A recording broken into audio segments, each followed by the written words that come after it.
pandemic not been a thing, for my tour placement, I would have shown you how to do an ultrasound. So rather than write you a really boring essay on the history of ultrasounds and how we conduct them at Total Rehab Clinic, I will be showing you how to do one from the comfort of my own home using tools that I have here and very confidential patients of my own. So let's get started, shall we? Ultrasounds have been used by physiotherapists since the 1940s to help with the treatment of injuries from things such as sports, dance, arthritis, or simply for pain relief. The joy of Total Rehab Clinic is that we see different patients varying not only from age, but from different types of injuries. We have young adults who come in for dance or sports-related injuries with inflamed joints. We have older patients who come in with arthritis, sore joints, their muscles are sore, and they're just feeling an immense amount of pain. So we use ultrasounds to kind of help as the starter process to getting started with the treatment. So I hope you enjoyed this demonstration of how we conduct ultrasounds at Total Rehab Clinic, but instead we'll be doing it at Day's clinic of her own.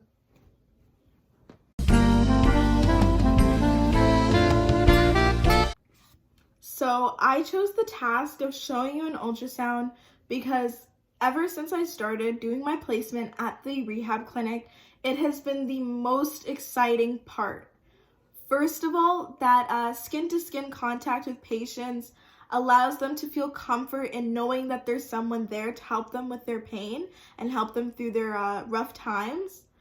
Not only does it provide a sense of comfort and relief, but it's also just so much fun sitting there and focusing on moving the ultrasound rod, making sure that the patient, all the area of inflamed skin or all the area of pain is completely covered, and allowing someone to completely relax in your care. When I go for rehab, ultrasounds are the most calming part. Besides the cracking of joints, which really gets me excited, I find joy in ultrasounds because it's just a mode of relaxation, knowing that the physiotherapist or whoever is taking my ultrasound is completely aware of the dangers that may be present, and is also trying to care for my pain and care for the physical aspect of it all.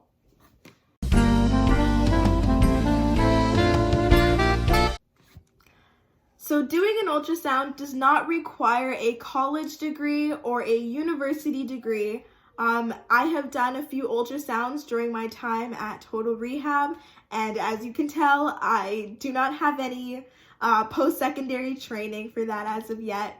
I have not gone to school for medicine or physiotherapy. I'm still in high school, but basically it just requires attention to detail, complete focus, patient care, and it also requires someone who knows what they're doing, who knows all the dangers of it, who knows the side effects, the pros, the cons, to show you how to do it. So it's really not that hard. Anybody could learn it. Well, not anybody, not my little brother, but anybody who has those qualities, attention to detail, complete focus, attentiveness, anybody who has those qualities is qualified to learn how to do an ultrasound. So to further establish the skills that you learn while doing an ultrasound, there are 5 major skills that you learn. You learn to pay attention to the details, so always be alert, stay attentive. You learn focus, so focusing on the task at hand.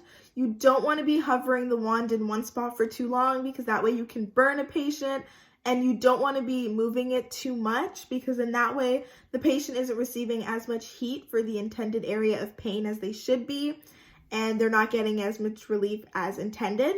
You learn patience because there are some ultrasounds that may take 5 minutes, some ultrasounds that may take 15 minutes, so really it depends on the patient themselves, their area of problem, what they're going through, how they received their injury. It really depends, but ultimately you learn patience, and there are some techniques that you can use, so that way if you have an ultrasound that takes 15 minutes, rather than constantly moving your hand in a circular motion, you learn to move your arm in that motion. That way you exert less energy.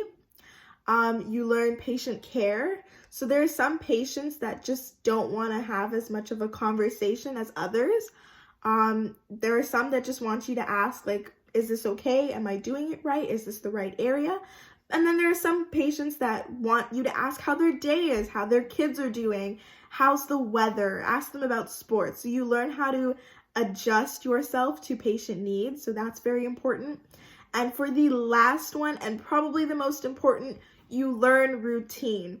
So there are reoccurring patients that you will learn their name, just like the minute you see them come in, you'll know exactly their injury, you'll know exactly how to treat them, you'll know exactly how to care for them, how long their ultrasound takes.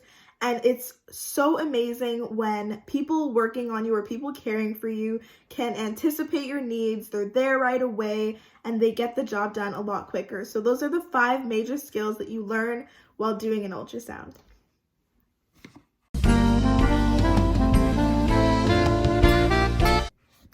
For me personally, I would say that conducting an ultrasound relates closely to biology, psychology, and kinesiology. So biology and kinesiology for obvious reasons. Biology focuses on the human anatomy, and kinesiology goes deeper into that learning, where you learn about joints, tendons, stuff like that, which is where you will find most inflamed areas of problem when patients come to you for care and need ultrasounds. It relates to biology in the aspect of human body studies. We know that this is my head, this is my hand, this is my arm, this is my shoulder, stuff like that. Really simple. We learned that in biology.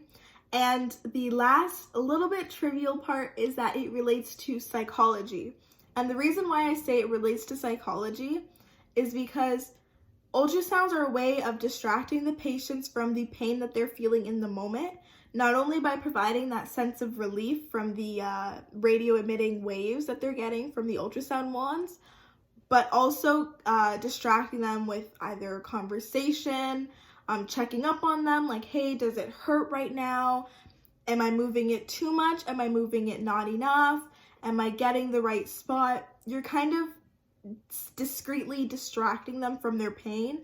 So in that sense, it relates to psychology, where you're closely analyzing the human brain and like figuring out ways to make people feel better.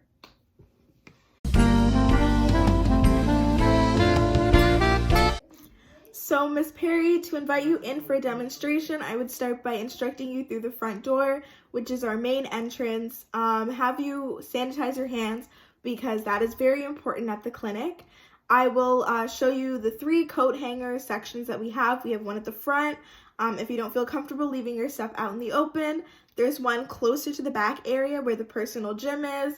If you still don't feel comfortable leaving it there, then there is another one in the back where most patients leave their coats and stuff, easily visible from Catherine and Alfred's section of massage therapy beds. So it will be in your view at all times. So once you have hung up your jacket and gotten comfortable, there are a section of chairs where visitors or relatives who are just bringing their loved ones to the clinic sit down. I would instruct you to sit on one of those chairs.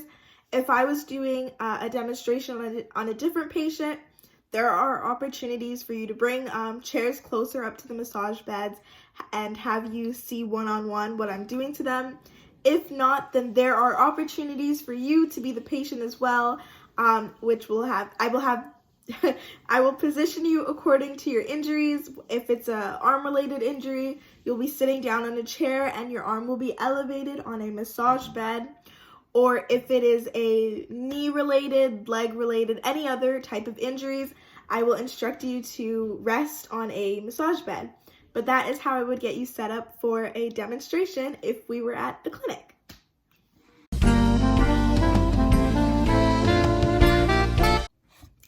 So I have with me today a very special guest who will be acting as my patient as I show you personally how to conduct an ultrasound.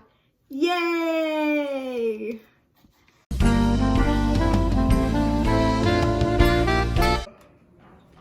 Hello, I'm here for therapy. Hello, sir. This is where you can put your jacket. Come with me. So this patient has already been assessed by Catherine or Alfred, and they have come to the conclusion that their problem area is right here in the right knee. So basically that's where we will be doing the ultrasound.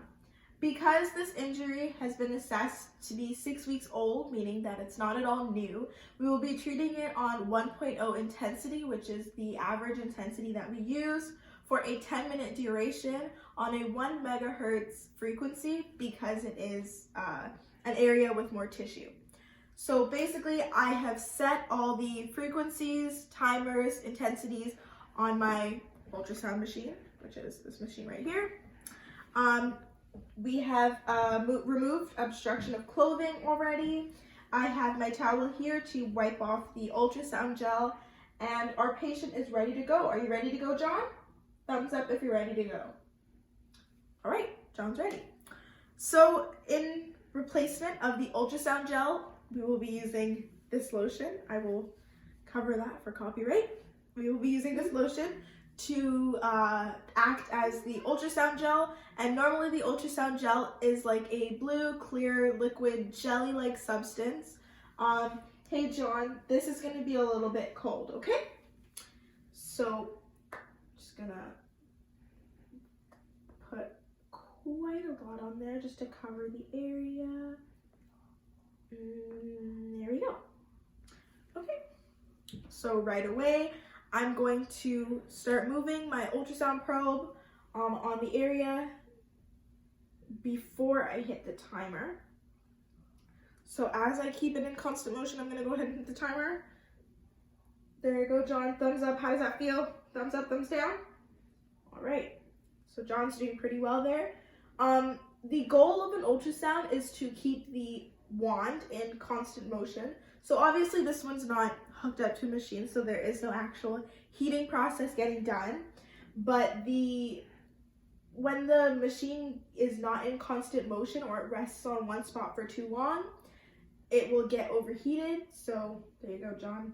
Feels hot? Yeah. That means that the probe has not been moving. It will cause a burning sensation and could burn the patients. That's one of the, don't worry, John, you're okay. That's one of the negative side effects of the ultrasound machine, but that rarely occurs because all personnel using the machine knows to keep it in constant motion. That is the #1 rule so that we avoid patient injury.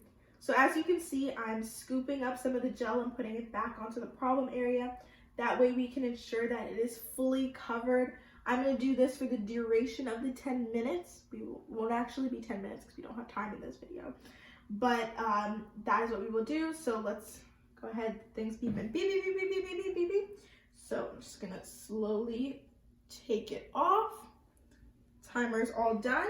What we're going to do next is we are going to wipe the patient, but first we wipe the wand because this is a very delicate instrument. So if this is dropped on the floor by accident, this is a broken wand, so you can tell what happens if it gets dropped on the floor. It will break, it won't be useful anymore, and it's very expensive to replace. So typically we use the towels that are being used by patients to clean up the mess. But because these are my mother's nice towels, we will be using wipes as a replacement. So I'm going to go ahead, wipe the machine. And normally we use like the same towel to wipe up the patient's area. Just like that.